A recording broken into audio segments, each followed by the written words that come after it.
Yeah, I just got done talking to those guys, and everybody in the locker room had a lot to do with winning that game. It was a buy-in game in so many ways. We had to take Saturday off and gather ourselves a mandatory day off, and then Sunday, we spent a lot of time in the film room and really got down in the trenches of what we need to fix. And we probably spent an hour in there, and when we came out, and they responded. They responded in a really good way. I mean, I told them the approach and the energy and the enthusiasm and the way they transitioned from that loss, that's the type of mindset we're going to have. And we had 2 really good days of preparation. By no means was this a perfect game, but everybody bought into the game plan and figured out a way to win. Questions? Coach, what was the decision to start over tonight? More of an analytics thing.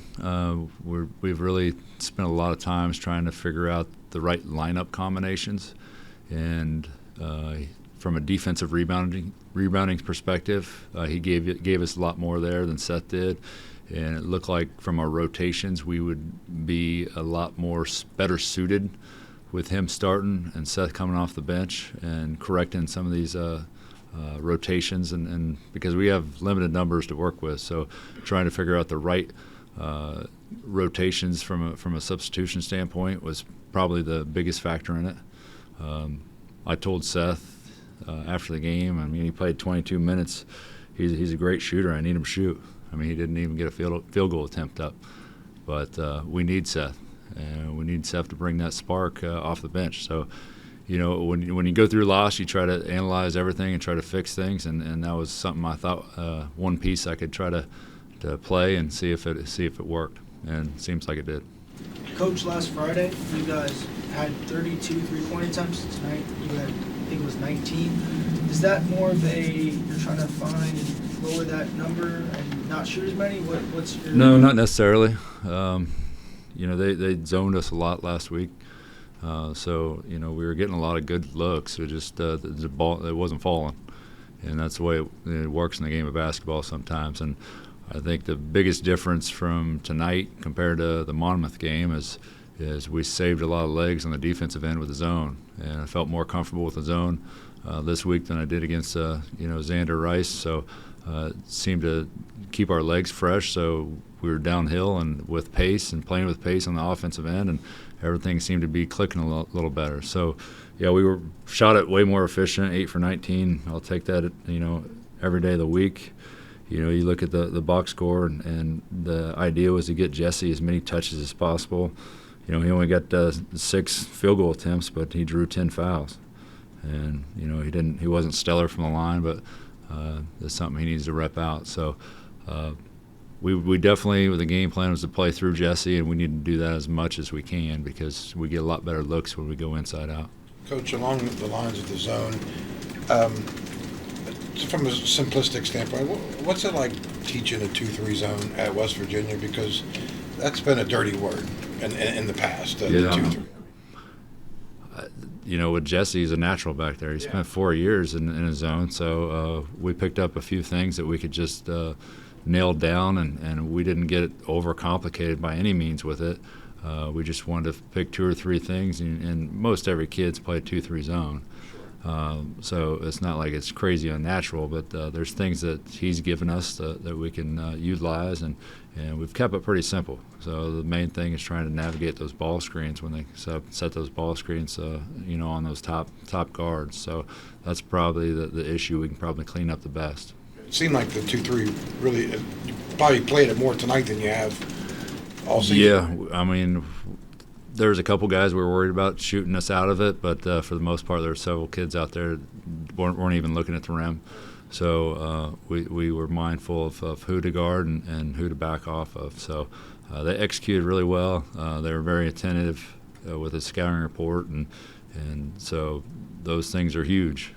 And especially with these non-conference games where you only spend a couple of days and all these faces are new. So once you get to conference play, guys know each other a lot better. So they locked in, they bought in, and that was a program win. How much carries over from the point drop of past years in trying to teach some of that? I mean, I know the guards are different out front, but are there some principles, especially on the back line, that you can draw on as you're trying to put the 2-3 in? Well, I mean, with Jesse, I mean, we can play him as high as possible, and with him quarterback and everything back there and communicating, that's his natural. So a lot of these zones and 2-3s, the guards will drop into the middle and cover the middle. And with him, with his length, he can step up almost to the free throw line. Those wings can back off and play passing lanes.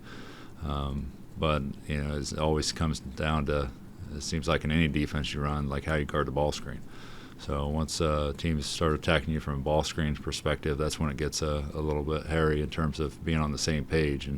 And hopefully we can keep getting better and improving it. And it's probably something we're going to have to use, especially while we're in these times with a short bench. When you thought Kerr was going to be your point guard, you were talking about trying to get shots out of him, that he doesn't like to shoot the ball. Apparently you got through the Kobe on that. Yeah, I mean, I think from day one that he walked in to West Virginia and I watched him play, he's always been really steady. So you knew you could count on him, but you had to get more aggression out of him, and that's been a struggle. And for Kobe to be more aggressive and get that confidence, it's going to go a long ways for West Virginia men's basketball. When you see the numbers from him, what means more, 19 points or 5 assists with 1 turnover? I like them both. You know, it's 5 and 1's great, and I tell you what, it says he's shot 17 field goals, but he got forced into 2 or 3 of those. So he's way more efficient than 7 for 17. He was more like 7 for 14, if the way I look at it. Sumnick had his career high in minutes tonight, and he hit that 3 as the shot clock was going down. What can you speak on in terms of his contributions to the team? I told those guys in the locker room, each one of those, their contributions are as big as any of them. Because if they come in there and I can get some, you know, a little carryover with some minutes, and I can rest Jesse, I can rest Quinn, that's going to be as effective for me as anything. And I'm not asking them; they don't have to score anything. They just got to, you know, be locked into what we're trying to do defensively, offensively, and be into it. And you know, that 3 was great. I mean, that got us going, and that allowed me to, you know, keep him out there. And like I said, I don't need him to score. I just need him to do the right things. And he needs reps, confidence. He just hasn't had a whole lot of chance to get reps, and we're working that in as we go. You mentioned Josiah. You mentioned confidence. Josiah, what's it do for him to hit some of those shots? I know he struggled against Monmouth. No, he was 1 for 11 against Monmouth, and that ain't who Josiah is. He's a heck of a lot better player than that.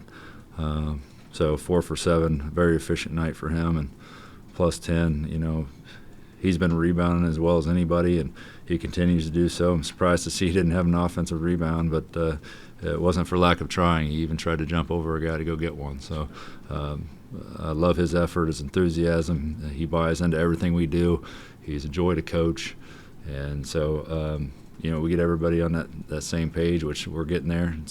It's a process. So we're behind the 8 ball and had to play catch up. But the chemistry's coming, and I told those guys, like I told you, you know, in film, I told them, hey, it didn't look like you guys liked each other out there that last game.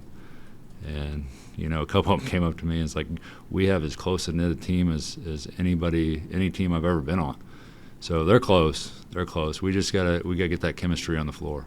Coach, with Kobe's situation, obviously, Quinn's got 6 games left before he can come back.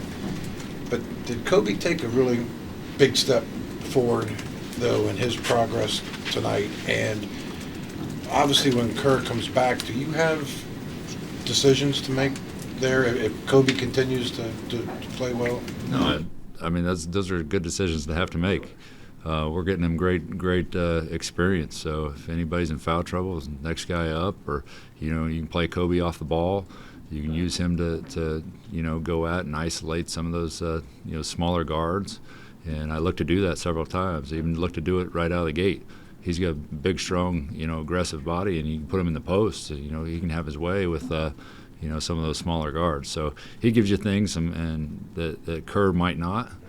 Kerr's more of a, you know, he's going to get downhill and put the ball where it needs to be, and Kobe's more of a steady, not try to force too many things and take advantage of his size and strength. And if we get more aggressive with Kobe and get that confidence going, the sky's the limit. You mentioned chemistry. A lot of times tonight there seemed to be a lot of cross-court passing.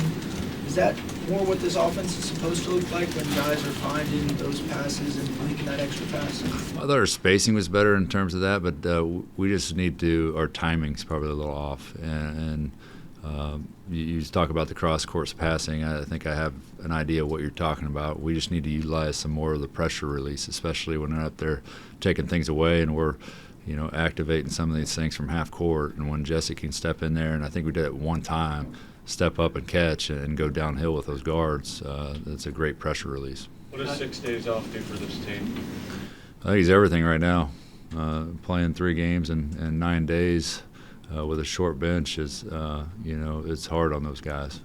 So we'll take tomorrow off and go back at it on Thursday and Friday, travel out on Saturday, and we'll figure out how we, get a game plan together and go to Florida, and we're going out there to, get that trophy. Josh, you mentioned a lot leading up to this game, the worries about rebounding.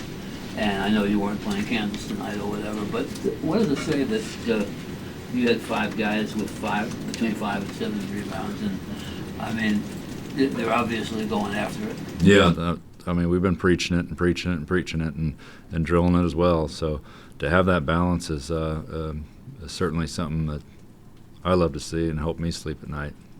And the idea that you only had the 5 offensive rebounds, only 4 by players, but you only missed 20 shots. Yeah, I would rather have more efficient field goal percentage than offensive rebounds. So our best offense is the ball going in the hole, not rebounding it and putting it in afterwards. So that's not our forte. I know it has been in the past. So I just want to be more of a efficient offensive production is certainly what I prefer.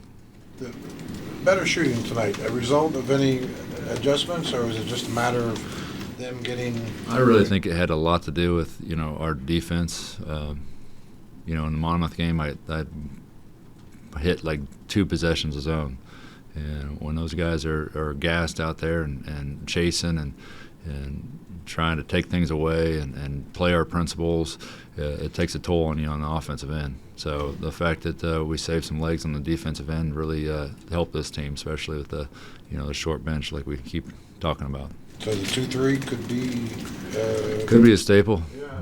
We'll see. Nothing's off the table when you're trying to win games. Coach, thank you. Thank you.